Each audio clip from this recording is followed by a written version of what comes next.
Hello, I am Jess. I have a butt ton of kids, a butt ton of businesses, and a butt ton of things to say. And this is my potty, One Girl Too Much, where we share all the lessons that myself and others have learning to girl differently and proudly become a bit too much. Love being too much. Today's one of my favourite lessons. Are you ready? I'm ready. I don't know if you've heard this before, No. but everyone else in my space has learnt this before.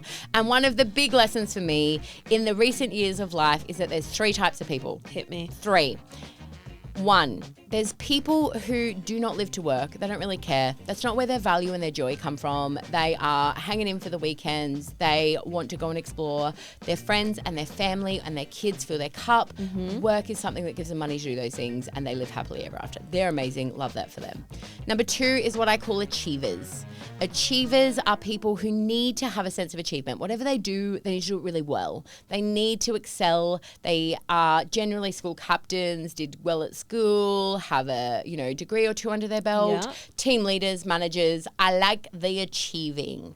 But at the same time, the structure of someone telling them what to do is how they get that achievement, right? I do the Yeah. to-do list, off I go.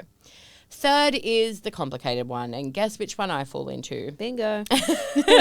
Big lifers is the word that I have. They want a big life. They want big money, big impact, big change, big recognition. They want a big yacht, a big Ferrari, whatever that looks like. We dream of big. Yeah. And it's not about one being better than the other. But if you're a big lifer, boy, it's uncomfortable. Yeah. And it's generally almost always why you feel like you're too much and are told that you're too much for people. You're a big lifer and you don't know what to do with it. What did being a woman in business show up? Hang on. Hold on. She's trying to digress Sorry. here. Which one of those do you think you are? Can we make a fourth category? No? A finger in each pie. All three. Yeah. I am also in like a season of transition where I don't know. Yeah, after you've had a baby, it's like you're not allowed to think of what you want for 12 months. So you've got a little bit of time to figure out. I think I am, if I had to pick one right now. Oh, I don't. I can't. I'm either one or two. Do you know what you value? Like, what's the most important thing to you in life? Enjoying life. But Yeah. what does that look like? I Yeah. don't know. Yeah. I think I'm number one then. Yeah. Oh no. If one didn't Fired jump on at you, Monday.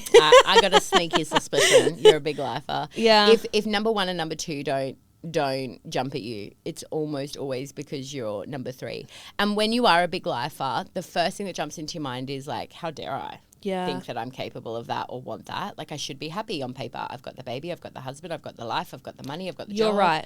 But My whole life I've thought I need more. Not need more, but I can do more. Yeah. And sometimes I just don't know where to put that energy. sometimes it shows up in really unhealthy places too, right? Like if we look at Jess circa late teens, early adult, I was looking for it in partying and all the wrong places, searching, when I have this, I'll be happy. And when I find this group of friends, I'll be happy.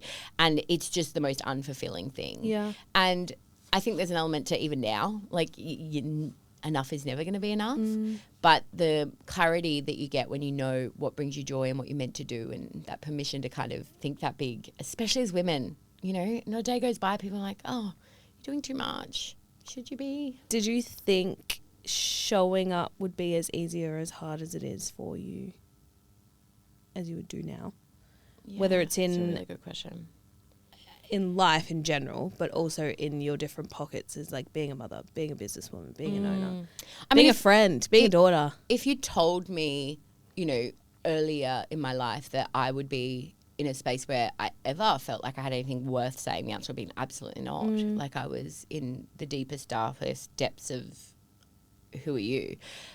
But yeah, like I think I'm very intentional though to not share from a space of expertism unless I'm really confident in it. But even when you're really confident, sometimes you do play it back. Yeah. Like I need to be like, you know what you're talking about. Yeah, if I am being an expert, I know what I'm talking Yeah. about. I really hold myself. I feel the weight of responsibility of having a platform very heavily. Yeah, okay. So I don't share out me bum. Like if I'm saying something, I'm either sharing my story and I want you to hear it as my story, not gospel, or I know what I'm talking about. Yeah. And I approach hard topics with curiosity, not answers for that reason, because I don't think I'll ever feel equipped enough to say this is how we should all do it in many areas, and that's not the role I play. But I think that I have got a sense of confidence through TikTok and my businesses and my network in that sharing my story does have the impact that I want it to. And that's really, it really set me on fire a little bit. And particularly this conversation around big lifers, that it's just, you know, you make me feel seen in a way that is really wholesome and fueling for me. And I want to do that for others. And when Big Lifers was born from the mastermind group in Bell, when we did the women's event platform, there was a group of us. It was like, we just want more than some of these girls. Yeah. You know, and it's not about one is better than the other. We need to hear that. If you are a freelancer, earning a great salary, having balance for your family, that is flopping amazing. Yeah. It's not one is if you work in a coffee shop and spend your weekends living your best life, I love that. And I need the world to hear that. It's not a place of arrogance of like, oh, I want to go on. God, my life would be easier if I wanted that. Can I just say? It's about self-fulfillment. It's, 100%. And the conversation of we're all different. And it goes back to some of those earlier lessons when how we can empower young people through high school. My girls know which one of those three they are right now. They may grow and change, but they know, like, I'm not a big lifer. I don't need to want all that stuff. And my oldest is very fast when I'm like, we could do this. And she's like, you could do that. I'm over here being an achiever. Whereas my second born, she's like, I good. Coffee shop, weekends, surfing, got it. Awesome. You know, like, so there's very, like, that sense of self is where the power is. It's not about, oh, we're better than everyone because we're going to go and earn lots of money. That conversation for me, money is a byproduct of a sacrifice that most aren't willing to make. People look at me and I'm not rich. Can I just preface? I've done a lot of talking about money, but for me, it's about growth in money. Yeah. It's not, I'm not rich. I don't have an exorbitant amount of money. We're definitely comfortable and blessed.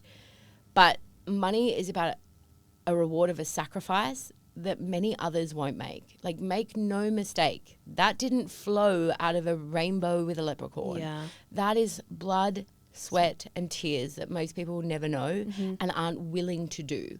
And so being a big lifer means you are willing to do that. That's all that is. And so when the money comes, you don't care about money. We're not motivated by money. No. It doesn't bring us happiness in any way. So it's just a byproduct of the process that actually brings us happiness. Yeah. And for me, the catalyst of that is impact. I don't care if it's one person and I'm telling you about Costco, or if it's 400 and I'm teaching you about how to invest.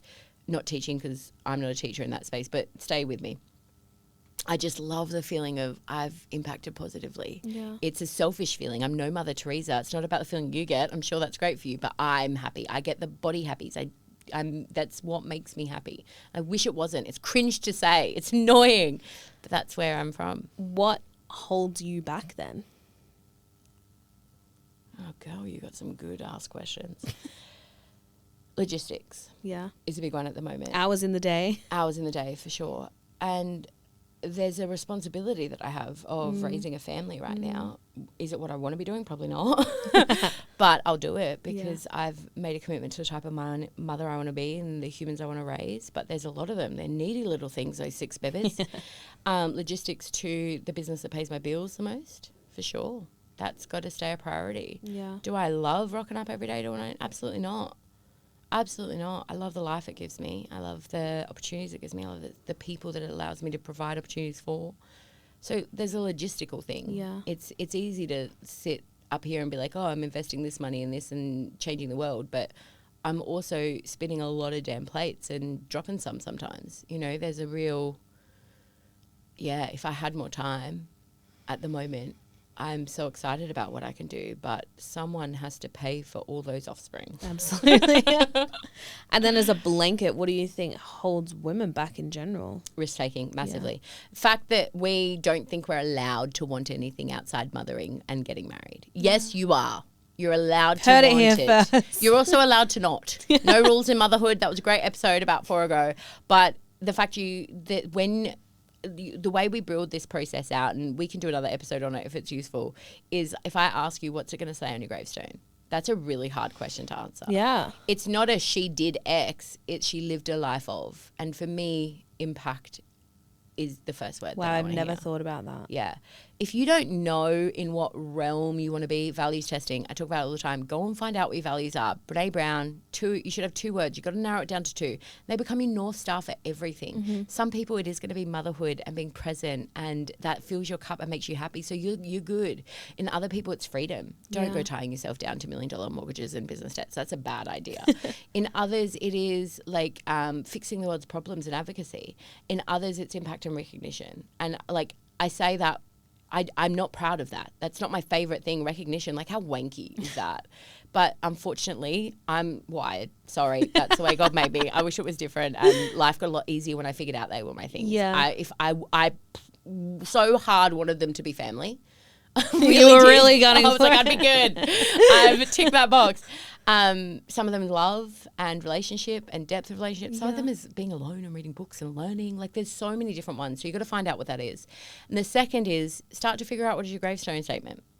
And that becomes your North Star. It's challenging work. It's confronting. It's not specifics though. It's not she was thrifty or she built a business or she achieved and she lived her life of. She made me feel this. She, you know, whatever that is for you. And then that little voice that rushes in your head straight after you discover what it is. And I promise when I said gravestone statement, you thought of something. And then straight away, your head went, you're not allowed to think that. Absolutely not. Who the hell are you to think you're allowed to do that? Yeah. If you're a big lifer, that is 100% what's going to happen. Yeah. She had like my ultimate dream. If I had no thing, I want a TV show like Ellen, but Australian. Like what great. Rove McManus used to do. Yeah. Like Ellen meets Drew Barrymore meets Trevor Noah meets Rove McManus. Like cool Australian stories that isn't boring and annoying and filled with tall poppy syndrome, but entertaining and impactful and fun. Like, give me that TV show. Yeah. When I think of what my life could be, when I wake up in the morning and that's my job, like, there would be nothing happier. Like, you get physically happy when you think about what that looks like. Yeah. And it might not. Impact for me might be more of like, it might be this. Who knows? Let's see. Follow along and see what happens. It might not be that, but I know that I get that happy from impact. And as long as you chase that, you won't be sad. Yeah.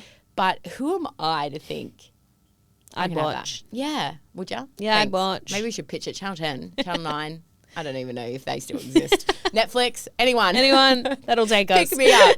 But like I remember, it was actually my beautiful, beautiful husband. I don't give him enough credit, but we were driving through Samford one day and he dreamed, we've got an acreage now, but back then that was like the biggest thing we could have asked for.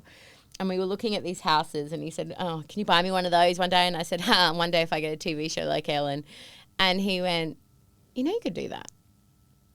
That's all he said. That was the end of the conversation. I remember thinking, do I actually believe that? Yeah. Next thing is I Googled, how do you get a TV show? And I was like, okay, well, you know, like it was just like I would say as a joke. Seed was planted there. And I was like, do you? Like, could I? And then I started TikToking. I'm like, people don't hate me as much as I hate myself sometimes. Like, you know, like I was like, maybe. And I was like, does anyone care? Yeah. I was like, people care a lot about weird things. Why you all care so much what my grocery bill is, I'll never know, but I'm happy to share. You know, like it really started a catalyst. So whatever the first thought is probably what you should be doing. And then the next thought is going to tell you, you're not allowed to dream that big.